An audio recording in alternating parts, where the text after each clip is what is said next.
Good evening, Lemon Christie families. I hope this finds you well. Tonight I'll be updating you on the status of our return to school plan. Last week I shared with you that the school commission had tasked our administrative team with developing a 2021 health and wellness plan that we can implement for the upcoming school year. This week, I spent a significant amount of time talking with healthcare professionals, members of our community, principals in schools in our deanery, as well as our MEC1 community. On Thursday, I attended a meeting for all school administrators and superintendents facilitated by the Ozaukee, Washington County Health Department.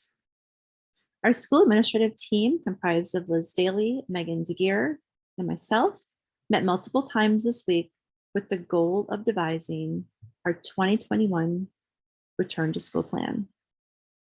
On Friday, the admin team met with a local pediatrician. We reviewed the draft of the plan, listened, and made some modifications. This week, the 2021 return to school plan will be shared with our school commission for their review, discussion, guidance, and recommendation.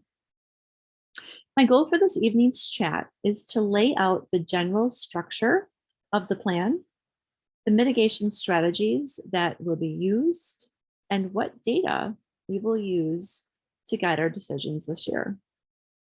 Next week, Sunday, the plan will be emailed to all families. I will record an accompanying video that will walk through the plan so that all members of our school understand it in detail. Similar to last year, the plan is rooted in our commitment to the 3 pillars, and those are the health and safety of all of our students and staff, the pillar of supporting the social, emotional, and spiritual needs of our students and staff, and ensuring the academic growth and success of our students. Our school mission is to give children an individualized educational experience, which is guided by the latest tools of knowledge and faith, so they become their best possible selves. This mission guided us this week to develop a plan that is practical, feasible, and appropriate for each child and adolescent's developmental stage. The plan is flexible and nimble in responding to new information. Those who lead our community, including our administrative team at the school level, at the parish level, and our school commission, must be willing this year to refine approaches when specific policies in the plan are not working. As you probably know, local schools this year are responsible for their own reopening plans. And as you've seen, they likely differ, but are also the same in some areas. Our proposed plan is unique to Lumen Christi, and it has been made with CDC, DHS, and local health department recommendations in mind. Our proposed plan is a tiered plan made up of layers of mitigation strategies to protect our students and keep them in the building. Each tier has specific guidance on the following mitigation strategies: physical distancing, contact tracing, quarantining, isolation, and face coverings. Movement between the tiers will be based on the positivity rate in our Lumen Christi school building. I want to reiterate that the specifics of the plan, the $1 million question this entire week, has been masks or no masks. What quantifies moving from one tier to the next? All of those details is what school commission will be discerning this week. Therefore, I do not have the specific plan to share with you this evening. And I know that makes some of you very uneasy.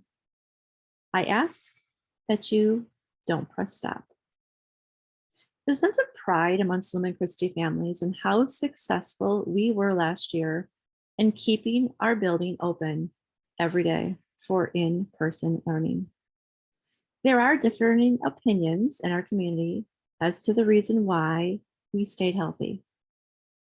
All differences aside, I personally believe the key to our success was our great sense of community. Last year, we were united. There has been no other time in my almost 9-year tenure as a school principal where I was more proud of the community I was serving. Everyone last year had the "we are all in this together" mentality. Although I know for absolute certain, not everyone agreed with the specific details of last year's relaunch plan.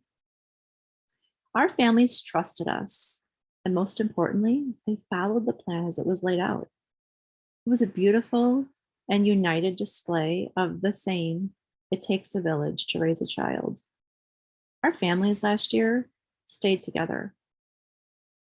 It makes me sad to receive emails and phone calls from families this week that share with me that they are going to be leaving our school entirely based on our mask policy or our quarantining policy, or the fact that we may not be offering virtual learning, et cetera, et cetera. Our school is a heck of a lot more than our temporary health policies that we put in place.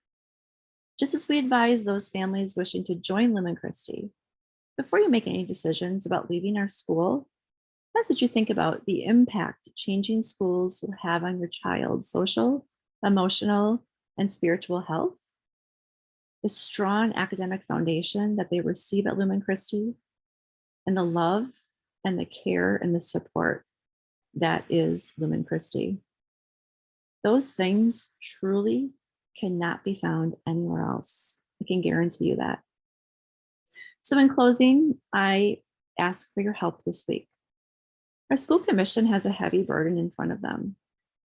I ask that you hold them in prayer, give them the wisdom to discern the plan, give them the ability to set aside any biases they may have, and ultimately make decisions that keep our precious children on the path for excellence so they can grow into their best possible self.